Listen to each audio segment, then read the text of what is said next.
Assalamualaikum warahmatullahi wabarakatuh. Alhamdulillah wa syukurillah, la haula wa la quwata illa billah.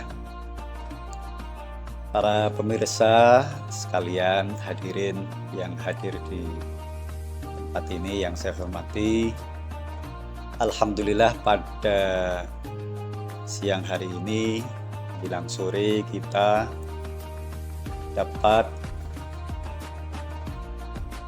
menyampaikan atau akan menyampaikan satu materi yang insya Allah ini penting atau ini bagus sekali terkait dengan fenomena atau hal-hal yang bisa kita lihat di dalam keseharian kita, masyarakat atau mungkin diri kita, termasuk kadang-kadang mungkin mengalami atau mungkin saudara kita, tetangga kita. Fenomena atau hal ini adalah terkait dengan persangkaan atau dzon seorang hamba, seorang manusia terhadap Tuhannya. Jadi ada sebuah hadis qudsi yang bunyinya adalah ana inda dhanni abdi bi.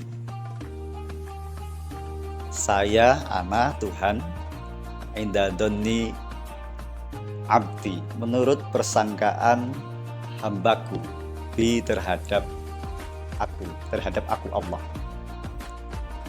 Nah, fenomena dari yang kita lihat di sekitar kita, kadang-kadang ada dua orang yang mempunyai persangkaan kontradiksi atau berbeda. Yang pertama, ada orang-orang yang mempunyai semacam dzon atau persangkaan terhadap Tuhan bahwa dia merasa jauh dari Tuhannya. Kenapa bisa seperti itu? Ternyata ada penyakit hati. Penyakit hati yang muncul biasanya karena tidak ada rasa khauf. Dia menjadi orang yang mungkin sombong atau mungkin merasa aman hidup di dunia ini dari nanti di akhirat dia akan ada hisab atau azab yang ditanggung atau ada perhitungan ya, jadi rasa khaufnya menjadi tidak ada. Fenomena ini adalah satu fenomena orang yang khaufnya tidak muncul hidup di dunia sehingga dia merasa jauh dari Tuhan. Dalam bahasa lain itu al-khauf, dia tidak punya al-khauf. Apa itu al-khauf?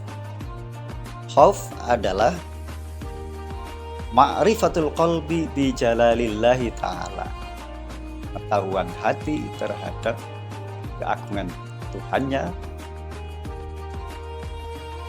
min adabihi wa alimi adabihi, min iqabihi wa alimi adabihi.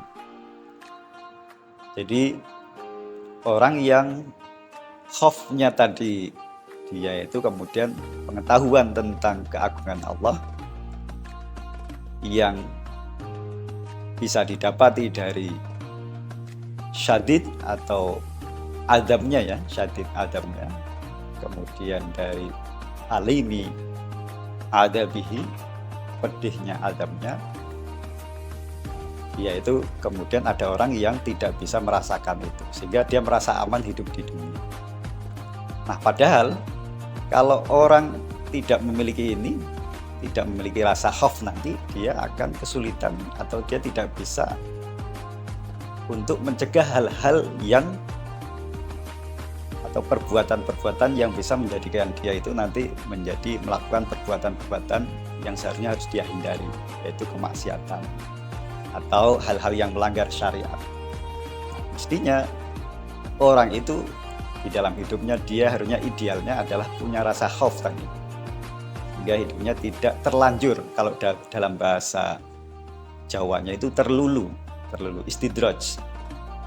Sebab kalau dia memiliki sifat khauf yang ideal tadi, maka dia bisa mencegah dari perbuatan maksiat atau pelanggar syariat. Nah, ini kadang-kadang ada orang fenomena seperti itu. Nah, kemudian sebaliknya, ada orang yang punya penyakit kadang-kadang putus asa. Dia merasa kok saya jauh dari Tuhan.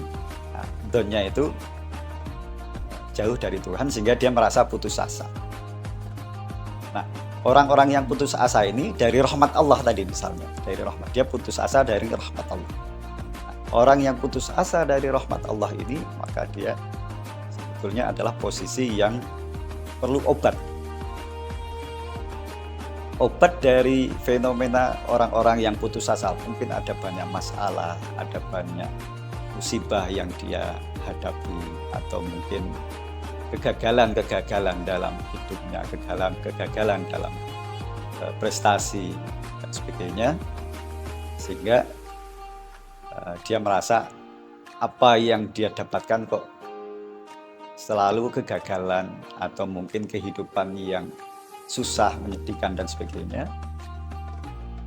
Kemudian orang-orang ini menjadi orang-orang yang punya dzonnya adalah menjadi dzon yang tidak bagus. Harusnya dia harusnya adalah membangkitkan, untuk mengobati atau membangkitkan putus asanya, dia harus punya yang namanya roja. Kalau tadi bicara khauf, maka sekarang adalah bicara tentang harapan. Apa itu harapan? Harapan adalah ad-dhannul jamil, persangkaan yang baik, ya, atau persangkaan yang husnudzon fillahi, dalam atau kepada Allah.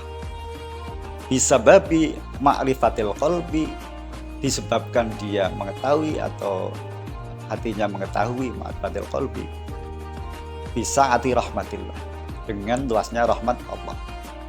Jadi ada orang-orang yang kadang-kadang putus asa dalam hidupnya, sehingga dia sudahlah, karena sudah putus asa, akhirnya dia mungkin berbuat hal-hal yang semakin jauh dari Tuhan, mungkin berbuat maksiat atau semakin menjerumuskan diri, kehidupannya semakin jauh dari agama. Nah, ini perlu obat namanya ar-roja. Jadi tadi yang pertama itu fenomena orang yang tidak punya rasa takut kepada Allah, dia butuh yang namanya khauf kepada Allah. Kemudian kalau orang yang putus asa, maka dia butuh kita berikan atau kita semangati dengan ar-roja atau harapan bisaati rahmatillah, luasnya rahmat Allah Subhanahu wa taala. Nah, ini jadi pembicaraan tentang khauf dan roja ini mestinya juga harus seimbang. Jadi ketika ada khauf yang ideal adalah khauf yang seimbang dengan roja tadi. Kadang-kadang ada khauf yang berlebihan. Akhirnya malah membuat dia ketakutan mufrid ya, atau istilahnya itu berlebihan, sehingga malah dia tidak mengajak atau tidak membangkitkan kepada amal yang soleh. Demikian juga ketika ada orang rojak berharap, tapi dia tidak mengikuti rojaknya dengan amal soleh, diikuti dengan perbuatan yang baik, maka rojaknya sebetulnya tidak dalam posisi roja yang ideal. Dia masih dalam bentuk yang tamani atau angan-angan. Di roja itu harus juga diikuti dengan melakukan atau membuktikan dalam perbuatan perilaku yang baik, sehingga harapannya itu menjadi harapan yang insya Allah dikabulkan, tidak harapan yang hanya taman. Di harapan, katakanlah kalau ada kita itu menanam tanaman, maka supaya ada harapan, maka tanaman itu harus disirami. Jangan hanya ditanam, tidak disirami, ditinggal pergi. Berarti dia hanya tamani sebetulnya. Maka ketika harapan rojak kita dalam kehidupan yang tadi putus asa, kemudian kita isi, semangati dengan amal soleh, kita sebetulnya dalam istilah menanam tanaman tadi, kita sedang menyirami dengan perbuatan amal soleh. Demikian juga ketika khaufnya tadi kita wujudkan dalam bentuk bagaimana kita menghindari perbuatan-perbuatan yang tidak diridhoi Allah, perbuatan-perbuatan yang melanggar syariat, maka itu adalah khauf yang ideal. Jangan sampai kita takut kepada Allah tetapi khauf kepada Allah tetapi tetap kita melakukan perbuatan kemaksiatan. Berarti ketakutan-ketakutan kita tidak semestinya. Dan ketakutan maupun roja ini sebetulnya adalah ada dua tingkatan paling tidak. Tingkatan pertama, khaufnya tadi takut, kalau di istilah tadi ada takut terhadap siksa Allah, takut terhadap neraka. Ini tingkatan sebetulnya tingkatan yang mungkin kebanyakan dari kita. Tapi kalau kita khauf yang sudah makom naik levelnya, dan kita harus berusaha ke sana mestinya, maka khaufnya itu bukan karena takut kepada ancaman atau neraka Allah, tapi karena memang takut kita kepada Allah, zatnya, kepada Allah dengan ikhlas. Demikian juga kalau kita roja sebenarnya. Roja itu juga harapan kita. Ada tadi misalnya dalam definisi tadi, roja terhadap sa'atir rahmah itu yang paling ideal. Tapi kalau kita rojaknya ingin mendapatkan balasan, jaza yang bersifat kenikmatan surga, pahala, yaitu sudah lumayan, sudah bagus. Tapi itu pastinya kita juga akan terus belajar, berproses meningkatkan rojak kita yang tadinya hanya rojak yang sifatnya kita mengharapkan kalau nanti kita beribadah dan sebagainya mendapatkan pahala, mendapatkan surga. Tapi dalam istilah tasawuf kita bisa menaikkan level, mudah-mudahan semuanya tentu berproses jadikan keikhlasan. Jadi kita ingin mendapatkan rahmat, luasnya rahmat Allah Subhanahu wa Ta'ala. Di siapapun kita tidak boleh dalam kondisi mungkin jatuh pun yang sangat depresi apapun misalnya, atau sangat kurang, sangat yang membuat kita mestinya kadang-kadang secara manusiawi itu putus asa, kita harus bangkitkan. Selagi kita masih punya nafas, masih punya belum sakaratul maut, Allah tetap akan membuka luasnya rahmatnya. Jadi sampai nyawa dicabut kita itu, kita tetap akan berusaha untuk mencapai husnul khotimah. Jadi yang terpenting adalah nanti pada akhirnya kita menjadi orang-orang yang husnul khotimah. Jangan sampai menjadi orang yang su'ul khotimah. Karena kita tidak tahu kodok kita itu nanti seperti apa.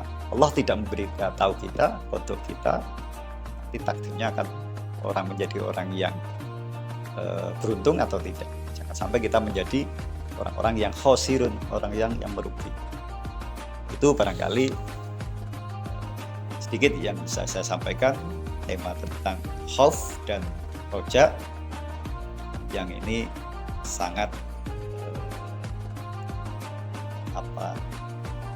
betul-betul sesuatu yang kadang-kadang ada di diri kita, kadang-kadang ada di sekitar kita, bagian daripada kita sebagai orang-orang yang bisa memberikan kebaikan baik pada diri, keluarga maupun orang lain.